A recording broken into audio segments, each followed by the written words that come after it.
Waasi gaafachuu feene si sodaannaa naan jedhan. Maan na gaafachuu jedhanii waan addunyaarra hin jirre na gaafattanii miti na gaafadhaa waan alama kanarra jiru waan ta'eef wanni isin saalfachiisu maaltu jira jedhee na gaafatanii nama nu bira dhufu kana nama qaama harka tokko hin qabne san nama santu si fuudhuu barbaada garuu nu sarmitaa kaan hin beeknu naan jedhani jennaan xiqqoon rifadhe yoo san aga sakandii murtaa'eef cadhisee ka'eeti dura gaafii isinii qaba na gaafachuu keessanii fi galatooma cinqamuun maltanii duraayyuu agana turuun qabdanii baga na gaafattanii duraan dursa namni kuni maalirraa qaamni isaa miidhame hannaani moo maal waa'ee isaa naa ibsuu dandeettanii dura jedhee gaafadhe naa ibsanii namni kuni nama Oromoof qabsaa'aa ture waraana keessa ture ijoollummaa isaa waraana keessatti haala hamaa achi keessatti dabarsee haaluma jireenya hawaasaatu nama beekuu miti achi keessatti akkana ta'ee naan jedhan.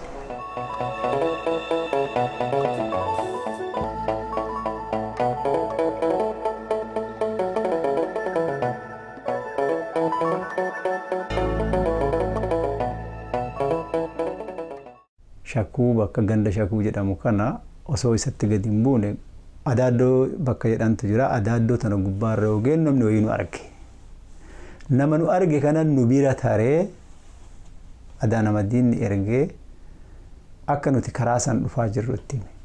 Nuti immoo bakkuma adaaddoo kanatti ganda wayiitti gorree dadhabnee ganda kanarraa bishaan wayii fudhannee daqiiqaa 30 waan hin geenneef achi boqonnee karaa sana gabbuune jechuudha. Yoo nuti karaa sana gabbuunu shakuu dallaatu jira. Dallaa ijaarame ka obruu jira kan akkanatti wal qabe. Kana gidduu osoo deemaa jiru adaasiin dallaa kana jala daattee nu eegaa jirti. Fuuluma duraa dhukaasa nutti bante. Cinaa keenya lamaanis jirti walitti dhukaafne. Anamma akkuma gurbaan na dura deemu damboobaan dhukaasa banee anilleen qabadhee dhukaasuu jalqabeeni gurbaa na waliin bobba'ee Jaal Magarsaa rukutte rasaasa. Roobatu roobaa jira. Jaakeetti silvarii gurraacha ofirraa qaba. Yoo jaakeetti isa gubbaarraa aarri ka'u ni argama. Leellisaanis gara harka bitaatiin jaratti dhukaasee keessaa bahe.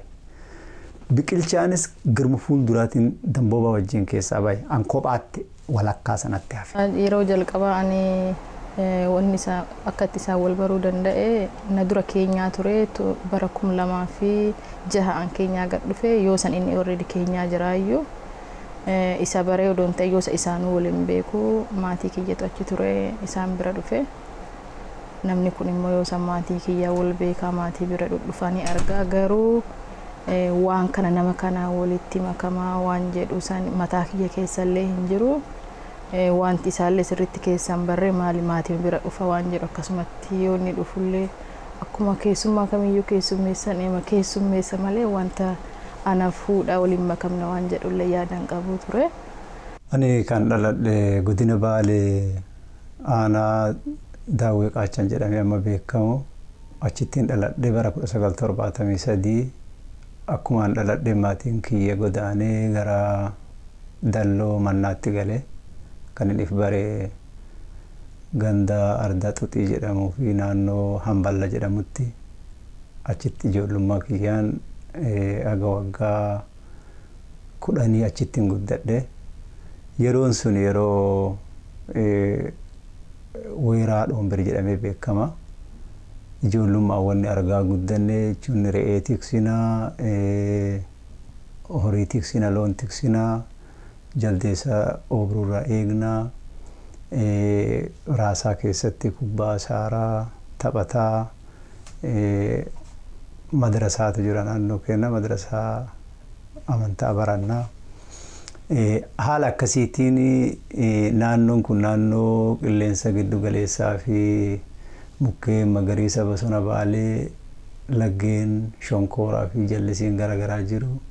Kana keessatti mujuloo nyaachaa cogee keessa taphataa achi keessa horii daangaa obruura tiksaa haala garaagaraatiin gammachuu aganan jedhamne naannoo sana keessatti dabarsinee ijoollummaan akka sanatti guddadhe ijoollee hiriyoota waliin guddadhe hedduu yaadadha yeroo ammaa kana haala akkasiitiin dabarsee sana booda gara bara 1978 booda gara naannoo Yadii jedhamutti maatiin keenya deebi'ee qubate aanaa Gurraadhaa malee jedhamee beekama. Achittiin guddadhee soodoma akkasitti inuma jiraannu gaaf kaanii warra kiyya gaafatan se'aan quban qabu warri kiyyallee baay'ee cinqabanii intala tan amma yoo gaafanne nama qaama hir'uu kanaa yoo argite nu diduu malti dubartii zabanaati waan jennee gaafanna argite dubartii amma nama sarmitu waan namni jedhe waan ofii jettu malee naan jedhee warri kiyyallee yaada keessa galee dafee nan gaafanne bulaniituma gaaf kaanii na sodaatanii maalin akkana taatan maal na sodaatan maal na waasi gaafachuu feene si sodaannaa naan jedhan maal na gaafachuu jedhanii waan addunyaarra hin jirre na gaafattanii miti na gaafadhaa waan alama kanarra jiru waan ta'eef wanni isin saalfachiisu maaltu jira jedhee na gaafatanii. Yeroo bara mootummaa Dargiitii fi Shaabiyaan yookaan mootummaa inni wayyaaneen wal lolaa turte sana keessa Dargiin Biraawi Tiddirinaa guuraa ture. Yeroo sana keessatti ijoollee gannisii adda waraanaa deemuu dandeettu. Umriin ganna 14-15 qabanii kennaa turan yeroo sanatti naannoo keenyatti jalqaba obboleessa kiyya qabanii kan an isaaf sadaffaa jechuudha Aliyyi Muhammadi isa qabanii bakka itti nama filanii kaan irraa hambisanii kaan dabarsan geessanii achii badee gale.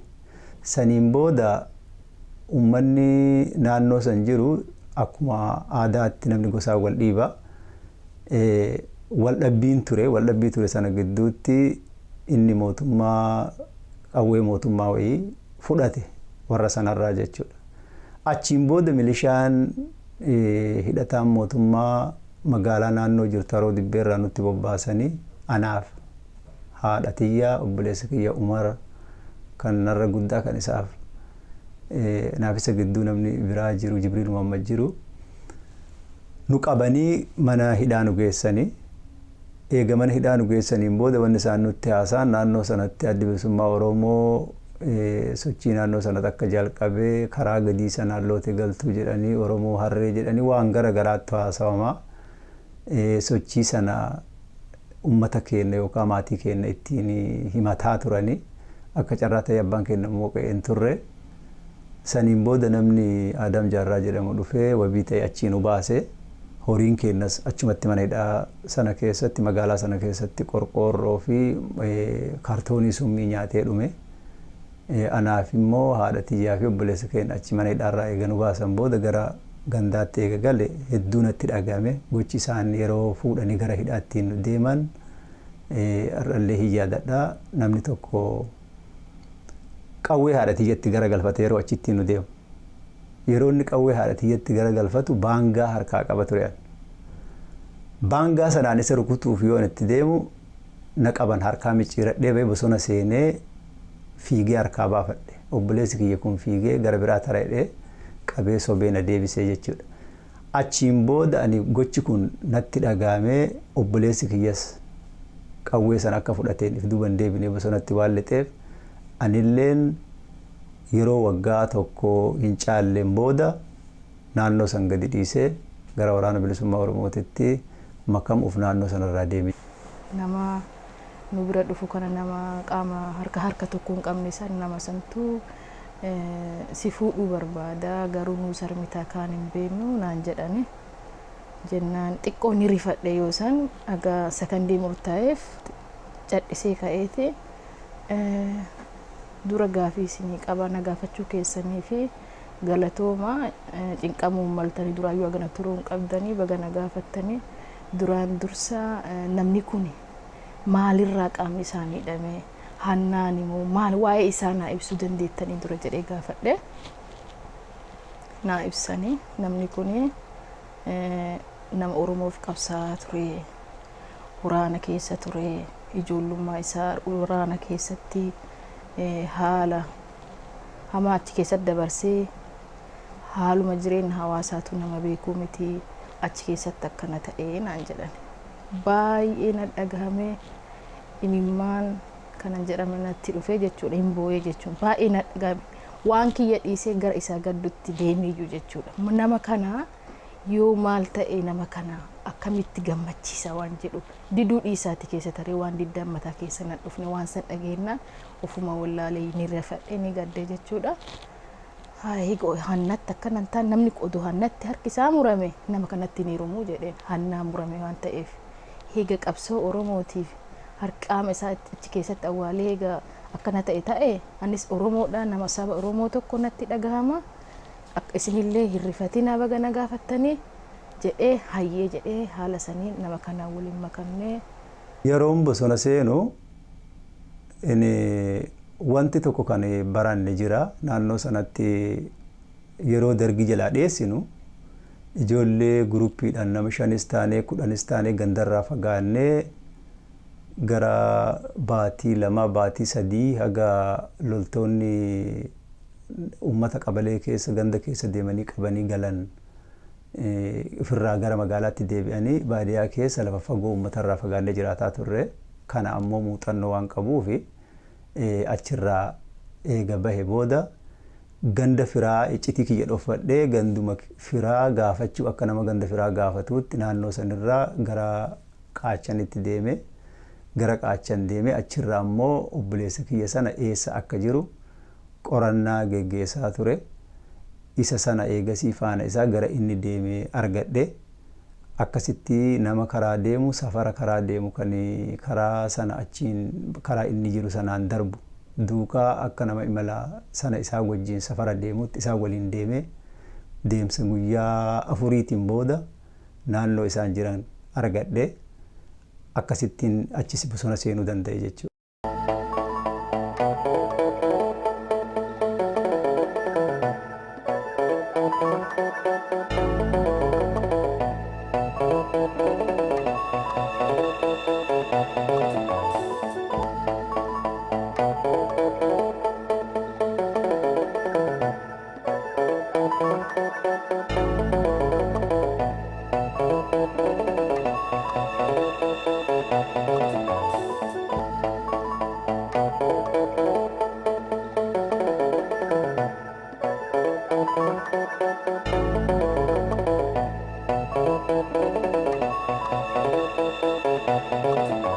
Bakka lamatti leenjii waraanaa eegalle naannoo Daaroobaatii fi naannoo Qaachanitti bakkoota kanatti waraana leenjisaa turre. Kana keessatti hojii adda addaa hojjetaa turre hojii waggaa tokko bara 1995 finiinsaa cirrii wajjin reediyoo opereetarii irra hojjechaa ture. Reediyoo opereetarii istooruu bakka garaagaraa geessuu meeshaa achi kaasuu deebisuu isa waliin hojjetaa ture. Saniin booda immoo bara 1995 dhuma isaatirra kallattiin waraana waliin bobba'aa ture. Eegasii bara 1996 dhuma isaatirra sakattaan diinaa jalqabe. Sakattaan diinaa gaafa jalqabu nuti warri duraanii guruppii jechuun waraana keessaa baasanii yeroo yerootti dirqama nuu kennan kuni ana Gishuu Bosonaati. Ali Bashiir jedhama nama naannoo Nageellee kana isa jaallan kana waliin dirqama hojii iccitii dhaabaa kan biyyarraa bahanii bakka biraa deemanii hojjetan kana hojjetaa akka turre. Bara 1996 booda humni waraanaa adda bilisummaa Oromoo akka biyya Sumaaleetti gadi bahu murtiin kennamee ture. Achi keessaa nuti warri duraan hojii iccitii sana hojjetaa turre deebinee hojii sana akka hojjennu ammallee anaa fi Gishuu Bosonaa Ali Bashiirii sana waliin dirqama nuu kennani.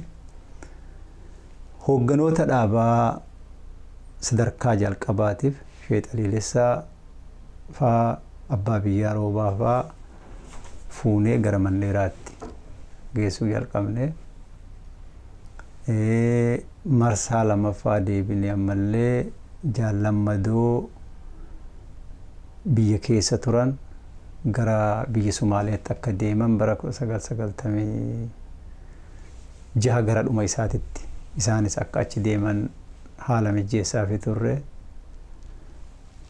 Anama kana keessatti anaaf gishuu dhaabbataa guyyaa 15 keessatti dhaynee meeshaa adda addaa faa fiduu turre. Gaafa tokko waan yaadadhu keessaa jaalgishuu narraa hafee nama hawaasaa biraatii wajjin deemee ture. Yeroo achi deebinu yeroo Mandheerarraa meeshaa fe'annee deebinu alkoolii madaan fe'anii fi madaan dhiqanii fi meeshaa adda addaa meeshaa waraanaa gaalatti feenee deemaa jirra. Keellaa guddaa Bundad jedhamutu jira daldala gannaaleeti. Duraan waraanni hin taa'u ture. Yoo nu dhufnu keellaa waraanatu jira. Adaa keellaarra waraana jiru kana keessa irra baay'een isaanii Oromoodha. Naannoon kun naannoo Somaaleeti. Nama afaan Oromoo dubbatu iyyuu arganii hin beekan. Itti bahee nagaa gaafadhe. An nagaa gaafadhe afaan Oromootti dubbannaan amma wanni qadaanni irraa buqqa'ee jira alkoolii. Alkooliin bishaan wanni furrisaa ol faca'aa deemaa jira. Yoo arganii kana qabani meeshaa guutuu sakattan meeshaa waraanaa achi keessa jiras jira. Yoo nagaa gaafadhu qalbiin isaanii haatame garadhee ati Oromoodhaan jedheen. Maarree karaa kanaa maaliif dhuftee naan jedhan nuti safaraa meeshaa karaa kanaa siinii Oromiyaa Faslamaan gidduu nagannaa jedheen. Nu geggeessanii nu wajjin deemanii laga dildilallee nu baasanii karaa dheeraan waliin deemanii nagaan deemaa nu jedhan. 2007 keessa baatii yaadadhu yoon yaadateen beeku 2006 sana fuune ayyee baruma san keessa ol fuune jechuun warra kiyya bara baatii sadii muulam akkas ture nama kanaan waliin makamne haga tokko natti ulfaate haa gammadu malee jaalalaan argitee jaalala walii yookaan isaan dura wal beennee wal jaalannee jaalalaan onnee wal fudhannee waan san hin qabu jechuudha. Waan saniif keessa waliin beennu waan ta'eef sunnatti ulfaatee jira. Baay'ee na ulfaatee aga yeroo murtaa'ee fi maal jennaan nama kan amalan beeku amala kiyya jaalalli waan jaalalaa sanii nan qabnee jechuudha. Haaluma Oromummaa sanii walitti dabalamnee ilmee arganne kun mucaa guddaa kaaja hangafa keenyatti arganne iyyuu isaa waggaa 3 bara 2009 biyya kana seennachuu Ameerikaa dhufne. Jaratti dhukaasee keessaa bahe.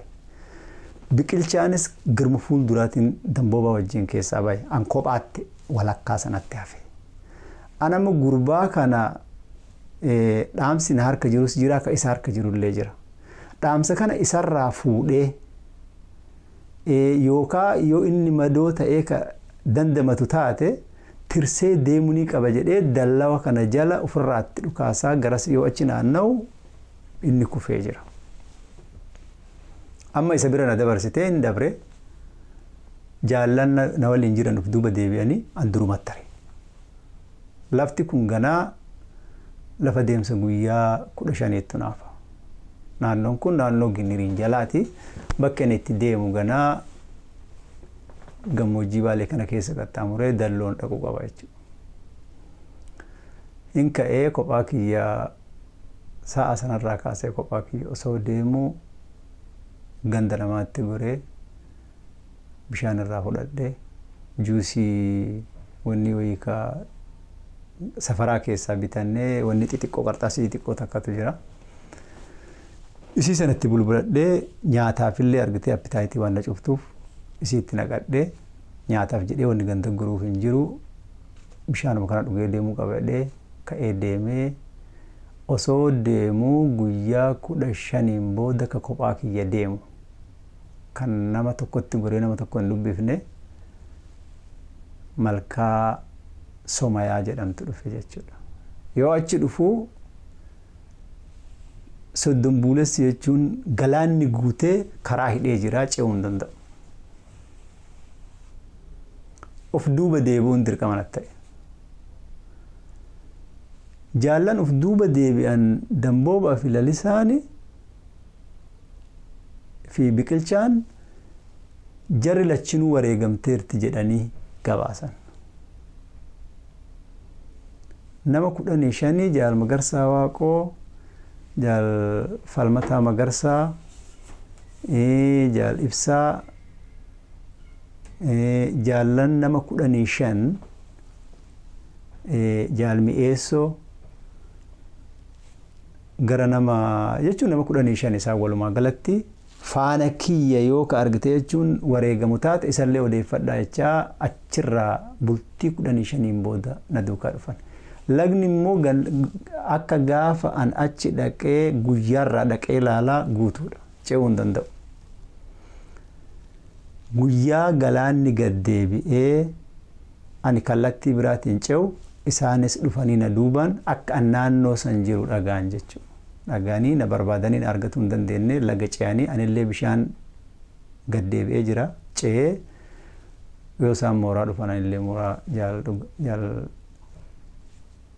guutamaa bira waliin dhufne jechuudha.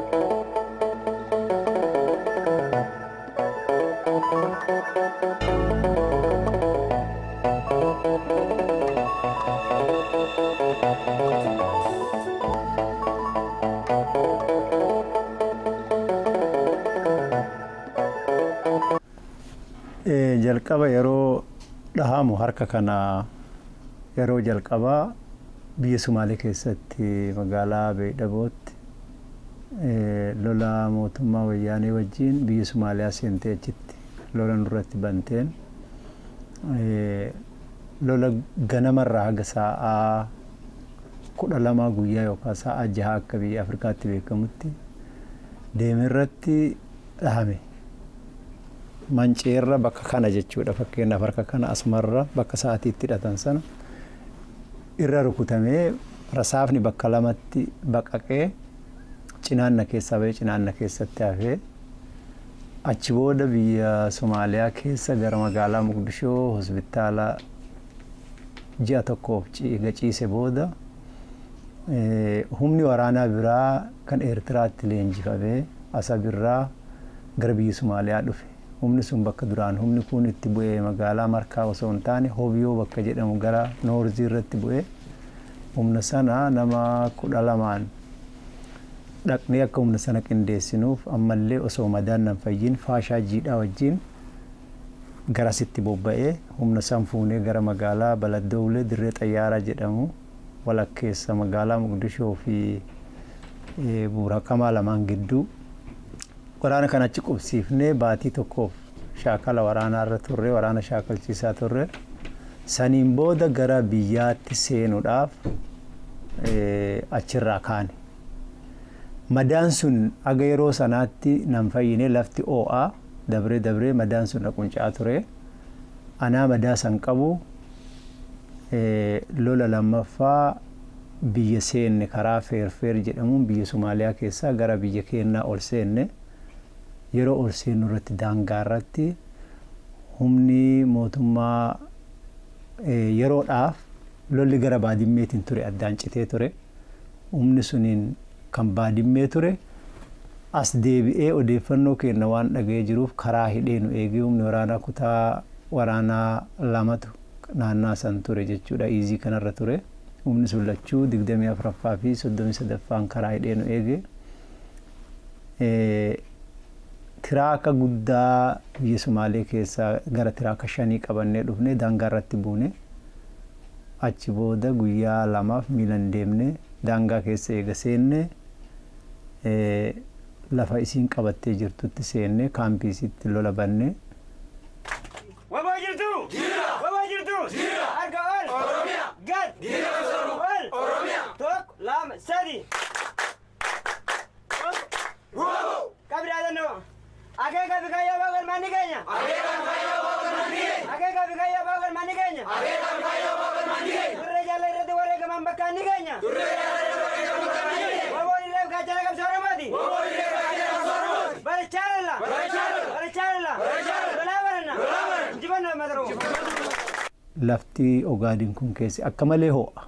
digirii seentigireedii gara 40ti. Lafa kana keessa bishaan jirullee bishaan soogiddaati. Halkan hedduu deemnee dheebuu keessa deemaa turre bishaan mi'aan immoo bakka murtaa'e jira. Bakka kana bishaan hunda qabattee jirti. Dhaqnee isii bishaan irra jirtu ganamatti seenne jechuudha. Humna waraanaa buttaa tokko kan ajajuun seenne humna sanaan lola guyyaa ganama subii irraa haga guyyaa sa'aa 11 lolleen humni waraanaa irra caalan nu harkaa dhume. Jalaa taankii nu dhoofti, waraanni lafoo nu dhahaa, gubbaarraa helikopterii nu dhahaa. Sana booda nama 13 qofaan hafne. Nama 13 yeroo hafnu anillee rukutame jechuudha. Yeroo rukutame sana waan rukutame seene harki kiyya asirraa ka'e kan rukutame asirra. Manci asirra jechuudha. Irree kanarra rukutame cabee harki natti as maramee dhiigni qaama kiyyarra na garagalee nan kufee jechuudha. Nan kufee qawween harkaa lafa bu'ee sana boodaan nin gaggabee yeroo hirriiba yeroo ka'u immoo gaggabee ka'u kan na marsitee narra dhaabbattuun argee jechuudha.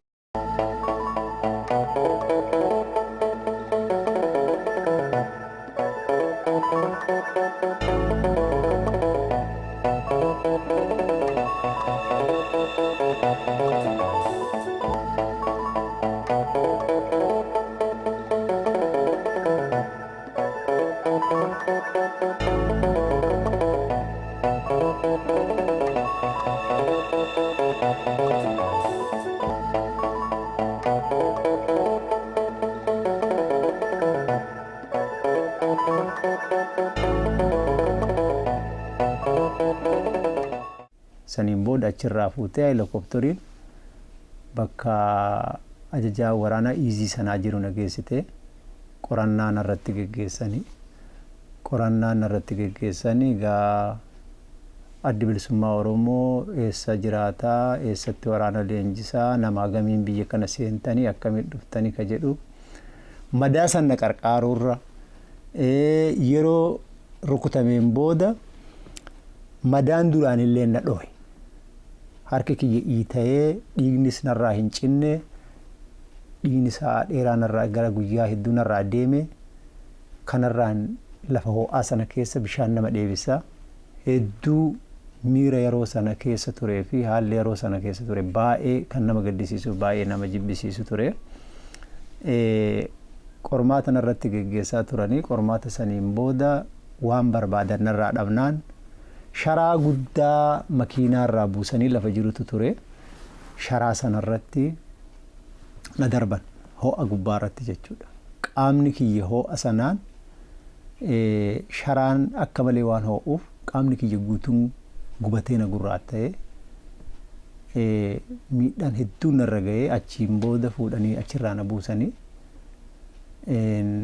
harki kiyya iitaa dhufee guyyaa xaanurrallee guyyaa xaanu iitaa dhufee akkuma jiruun du'e kanaa gadi narratti du'e yaala tokko naan goone godee bakka godee birgeed jedhamutu jira magaalaa godee keessa achi na fidanii achitti yeroo murtaa'eef addatti na tursiisanii jaal 50 illee jaala kiyya yeroo sana abbaa duulaa waraana yeroo san turetu jira. Isallee innillee harka isaa rukutamee ture. Isallee bakka biraa tursiisanii namoota biraa kan harka diinaa seenanillee namoota biraa jira. Isaa wajjin eegasii gara ji'a tokkootiin booda walitti nu makanii harki kiyya hin dhoohe sana booda hin dhoohe qubni kiyya raammoon nyaattee tortoree ufumaan narraa bubu'e jechuudha. Qubni anumarraa bubu'ee osoon arguu fuula kiyya duratti adurree fi sariin gurtee nyaataa turte jechuudha. Waraanni bilisummaa Oromoo uummata Oromoo irraatii nama addaa ta'e osoo hin taane rakkoo uummata Oromoo waan hubateef uummanni Oromoo rakkoon uummata Oromoo waan isaa galee fi dirree falmaatti lubbuu isaa wareegee qabsaa jira. Akkasumas sabboontota ilmaan Oromoo biyya keessaa biyya alaatti sababa isaan adamfamanuuf sababi biraan jiru sabboonummaa waan qabanuuf eenyummaa isaanii waan beekaneef diina isaaniitiin adamfamu. Kanaaf jibbamu. Harraayyuu kan nurraa eegamu garuu hundi keenyayyuu dirqama kana baadhachuun hankeenya qofa miti yookaan immoo kan waraana bilisummaa Oromoo qofa miti. Waraanni bilisummaa Oromoo dhuguma dirqama dachaa qaba. Uummanni Oromoos dirqama qaba. Yoo uummanni Oromoo yoo ilmi Oromoo tokko diinaan reebamu yoo uummata Oromoo ilmi Oromoo tokko diinaan rakkoo keessa galu uummanni Oromoo taa'ee kan ilaalu yoo ta'e bilisummaan akkamitti dhufuu danda'a? Bilisummaan immoo biyya qofaan dhufu sammuu namaatti bilisoomuu qaba. Dura sammuu namaa garbummaa jala ba'uu qaba.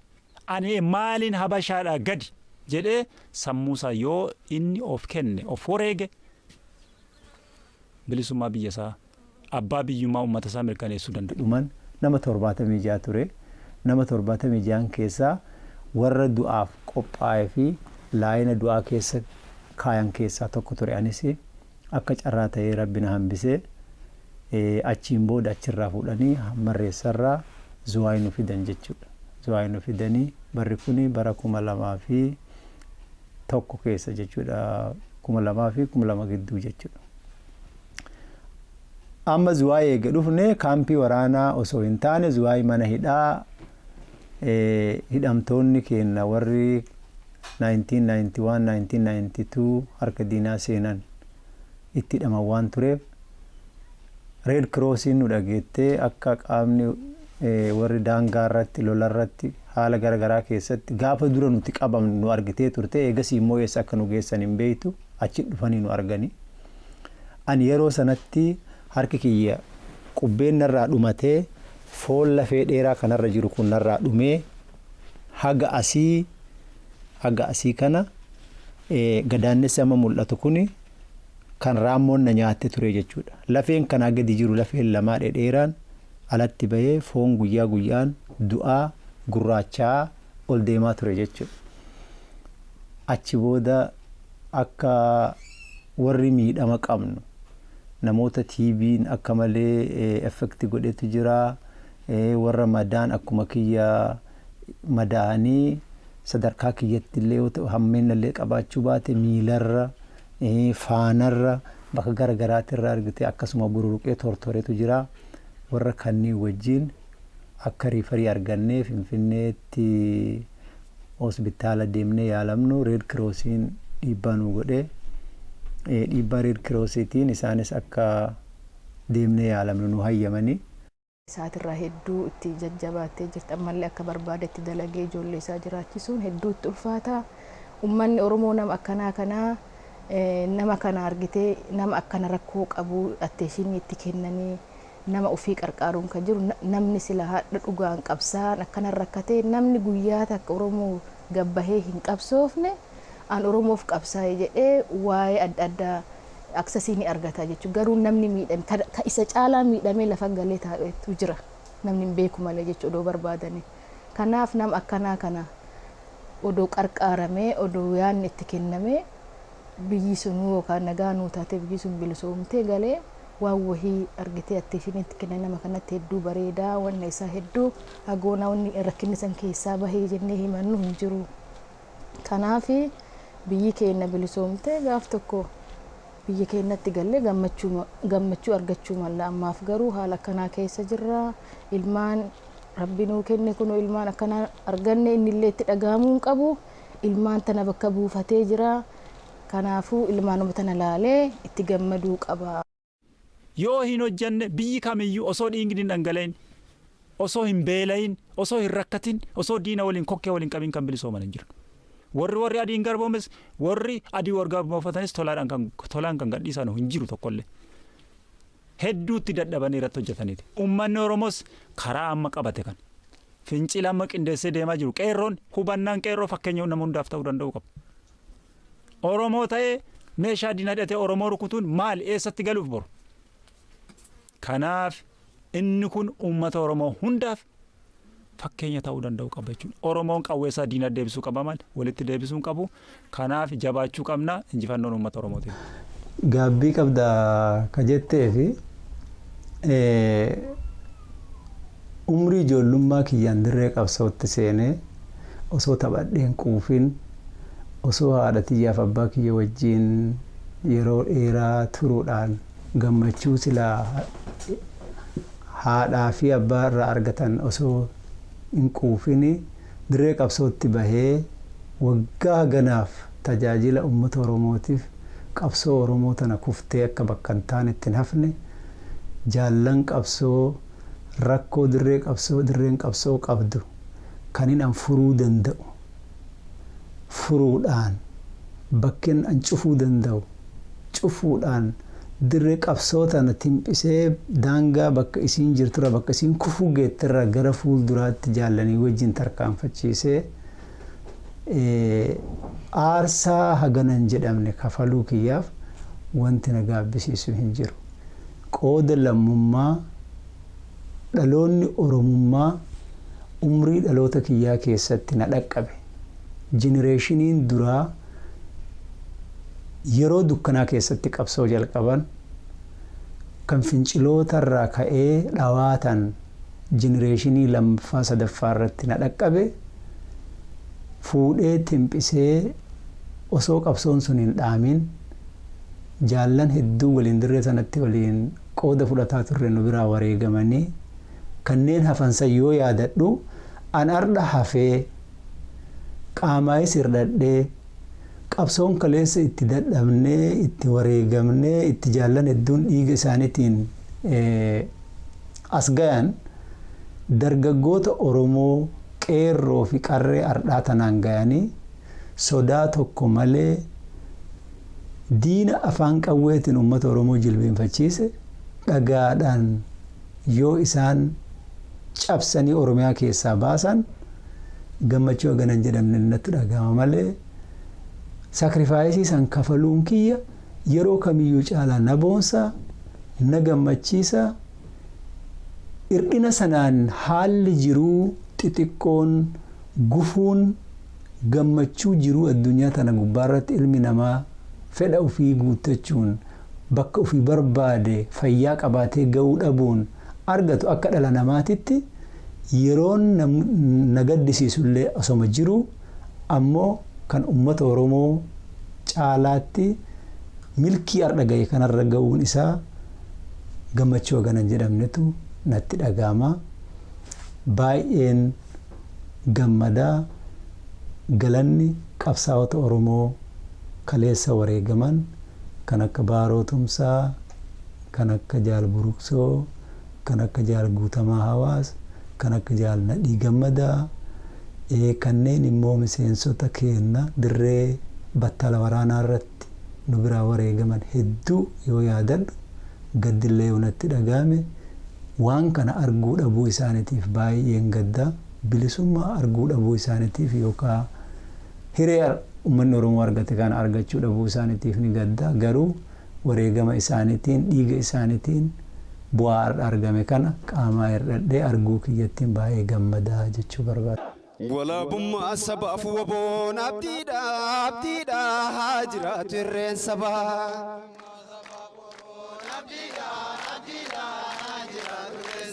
Bilisummaa Oromoof waboon abdiidha haa jiraatu irreen sabaa.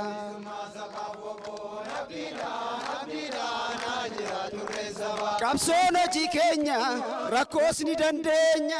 Qabsoon hojii keenya rakkoos ni dandeenya. Tarreessinee keenya seenaa saba keenya abdii saba keenya dhaloota dhufuufis ni taana fakkeenya. Abdii saba keenya dhaloota dhufuufis ni taana fakkeenya. Walabummaa sabaaf waboon abdiidha haa jiraatu irreen sabaa.